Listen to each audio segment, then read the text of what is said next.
Elotta Katariina Lehtosen tulos, virhepisteen suoritus ensimmäiseen puitteissa. Tuomioistuinpäätöksellä luokan enimmäisaika on muutettu 75 sekunniksi. Enimmäisaika 75 sekuntia. Ja nyt radalla Lassi Jetti, Henri J. Hollolan katsastajista ja valmistautuvat Jenni Haapa, Maria Mäntysalmi ja Helena Vissi.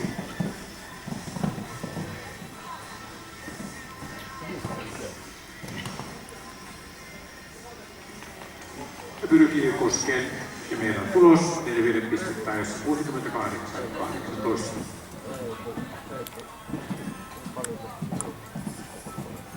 Ja Susanna Santasen tulos korjataan 8 virhepisteeksi ajassa 71-9.